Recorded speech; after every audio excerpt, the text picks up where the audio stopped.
আসসালামু আলাইকুম viewers, welcome to mother cooking channel. আজকে আমি আপনাদেরকে রান্না করে দেখাবো ফুলকপি দিয়ে চিকেনের ঝোল। আমরা অনেকেই সবজি খেতে কিন্তু একদমই পছন্দ করি না, কিন্তু এই সবজি যদি একটু চিকেন বা ফিশের সাথে রান্না করা যায় তাহলে কিন্তু খেতে বেশ ভালোই লাগে। আর বাড়ির ছোট বড় সকলে কিন্তু খুব আনন্দ সহকারে খাবে। আর আর সবজি যদি চিকেন বা মাছের সাথে রান্না করা হয়, সবজির স্বাদটা কিন্তু তুলনামূলক অনেক বেড়ে যায়। চলুন তাহলে রেসিপিটি দেখে নেওয়া যাক। ফুলকপি দিয়ে চিকেনের ঝোল রান্না করার জন্য আমি এখানে প্রায় 500 গ্রামের মতো চিকেন নিয়ে নিয়েছি। এখন আমি এই চিকেনের মধ্যে দিয়ে দিচ্ছি হলুদ খুবই সামান্য পরিমাণে। তারপর আমি এই চিকেনগুলোকে খুবই ভালোভাবে ম্যারিনেট করে নিচ্ছি।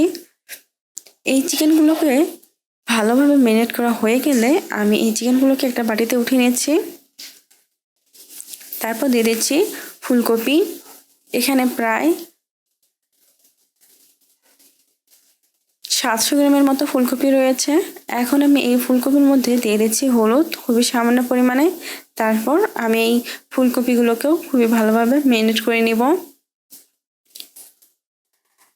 ফুলকপিগুলো আমার খুব ভালোভাবে ম্যারিনেট করা হয়ে গেছে। এখন আমি চুলার উপর একটি কড়াই বসিয়ে দিচ্ছি।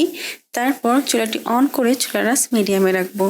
দিয়ে দিচ্ছি সয়াবিন তেল হাফ কাপ, দিয়ে দিচ্ছি ফুলকপি। এখন আমি এই ফুলকপিগুলোকে ফ্রাই করে নিব। আর এই ফুলকপি ফ্রাই করার সময় আমি চুলার আঁচটা খুব বেশি বাড়িয়ে দিচ্ছি, এতে করে ফুলকপির মধ্যে অনেকটা লালচে টাইপের ভাব আসবে এবং দেখতেও কিন্তু অনেক ভালো লাগবে। আর এই ফুলকপিটাকে আমি ফ্রাই করার সময় পুরোপুরি কুক করে নিব না, প্রায় 60% মতো কুক করে নিব। ফুলকপিগুলো এই সময় কিন্তু 60% মতো কুক হয়ে গেছে। এখন আমি এই ফুলকপিগুলোকে তুলে নিব। দিয়ে দিচ্ছি মেরিনেট করা চিকেন। এখন আমি এই চিকেনগুলোকে ফ্রাই করে নিব। আর এর সময় কিন্তু অবশ্যই চুলার আঁচটা খুব বেশি রাখতে হবে, এতে করে চিকেনের গায়ে লাল লাল টাইপের দাগ উঠবে এবং দেখতেও কিন্তু অনেক ভালো লাগবে। আর এই চিকেনটাকেও আমি পুরোপুরি রান্না করে নিচ্ছি না, প্রায় 70%-এর মতো কুক করে নিচ্ছি। আপনারা দেখতে পাচ্ছেন বেশ কিছুক্ষণ সময় ফ্রাই করার পর চিকেনের গায়ে লাল লাল দাগ উঠে এসেছে। ঠিক এই সময়টাতে আমি এই চিকেনগুলোকে উঠিয়ে নিচ্ছি। তারপর চুলার আঁচ কমিয়ে দিয়ে দিচ্ছি সাদা এলাচ 5টি। আর এই এলাচগুলোকে আমি একটু ফাটিয়ে নিয়েছি। দিয়ে দিয়েছি দারচিনি 4টি টুকরা, গোলমরিচ 7 থেকে 8টি, লং 5টি, তেজপাতা 2টি। এখন আমি এই সব উপকরণ সমূহকে একটু ভালোভাবে ফ্রাই করে নিব। আর এই মশলাগুলো ফ্রাই করার সময় যখন এই মশলাগুলো থেকে খুবই সুন্দর একটা স্মেল বের হবে, এখন আমি দিয়ে দেব পেঁয়াজ কুচি হাফ কাপ, দিয়ে দিচ্ছি কাঁচামরিচ 4 থেকে 5টি। আর এই কাঁচামরিচগুলোকে আমি মাঝ বরাবর কেটে নিয়েছি। আর ঝালটা আপনারা আপনাদের পছন্দ অনুযায়ী দিতে পারেন। এখন আমি এই পেঁয়াজগুলোকে খুবই ভালোভাবে ফ্রাই করে নিব।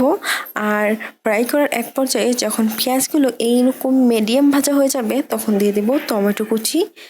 আমি এখানে একটি মিডিয়াম সাইজের টমেটো কুচি করে দিয়েছি। আর টমেটো কুচি এভাবে তেলের মধ্যে ফ্রাই করার কারণে রান্নার পর তরকারিটি কিন্তু খুবই সুন্দর একটা কালার আসে এবং দেখতেও কিন্তু খুবই ভালো লাগে। আমি এই টমেটোগুলোকে ঠিক ততক্ষণ পর্যন্ত ফ্রাই করব যতক্ষণ না পর্যন্ত এই টমেটোগুলো গলে না যায়। ফ্রাই করার এক পর্যায়ে যখন টমেটোগুলো গলে যেতে শুরু করবে তখন দিয়ে দেব জিরা বাটা হাফ টেবিল চামচ, রসুন বাটা হাফ টেবিল চামচ, আদা বাটা হাফ টেবিল চামচ, আর হলুদের গুঁড়া 1 চা চামচ।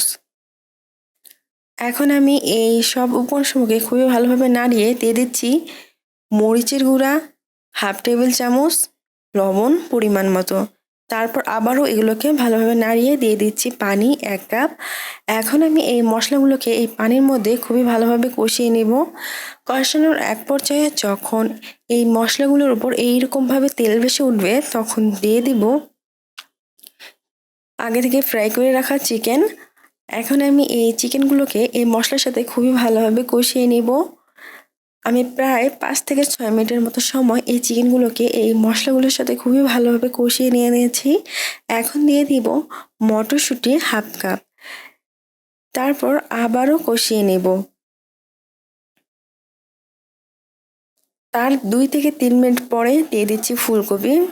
ফুলকপি দিয়ে প্রায় আরও 3-4 মিনিট কষানোর এই পর্যায়ে আপনারা দেখতে পাচ্ছেন যে চিকেন আর ফুলকপি কিন্তু একেবারে তেলের উপর ফ্রাই হচ্ছে। এর মধ্যে আর কোনো প্রকার পানি বা গ্রেভি নেই, সব শুকিয়ে গেছে। এখন আমি দিয়ে দিব পানি 2 কাপ। তারপর এই ফুলকপিগুলোকে খুবই ভালোভাবে নাড়িয়ে দিব। খুব ভালোভাবে নাড়িয়ে দেওয়া হয়ে গেলে দিয়ে দিচ্ছি গরম মশলার গুঁড়া 1 চা চামচ। তারপর আমি কড়াইতে ঢাকনা লাগিয়ে দিচ্ছি, আর ঢাকনা লাগিয়ে এই ফুলকপি আর চিকেনগুলোকে আমি প্রায় 7 থেকে 8 মিনিটের মতো সময় খুবই ভালোভাবে কুক করে নেব। আর মাঝে মাঝে ঢাকনা খুলে একটু তরকারিটাকে নাড়িয়ে দিব, যাতে কড়াইয়ের তলানিতে কোনোভাবে দাগ লেগে না যায়। এই সময় কিন্তু তরকারিটা খুবই ভালোভাবে কুক হয়ে গেছে এবং তরকারির গ্রেভিটাও অনেকটা শুকিয়ে এসেছে। এখন আমি দিয়ে দিব ধনিয়া পাতা, তারপর চুলাটি অফ করে দেব। তৈরি হয়ে গেছে খুবই মজাদার ফুলকপি দিয়ে চিকেনের ঝোল। প্রিয় দর্শক, এই ছিল আমাদের আজকের রেসিপি। মাদার কুকিং চ্যানেলের আরও এক্সাইটিং রেসিপি নিয়ে আপনাদের সামনে আবারও উপস্থিত হব। ভিউয়ার্স, আপনাদের সকলকে অনেক অনেক ধন্যবাদ জানাচ্ছি পুরোটা সময় আমাদের সাথে থাকার জন্য। আমি উইশ করব আপনারা সবাই ভালো থাকবেন, সুস্থ থাকবেন এবং মাদার কুকিং চ্যানেলের সাথে থাকবেন। এই চ্যানেলে নতুন হয়ে থাকলে চ্যানেলটি সাবস্ক্রাইব করুন এবং ভালো লাগলে লাইক, কমেন্ট ও শেয়ার করুন। ধন্যবাদ।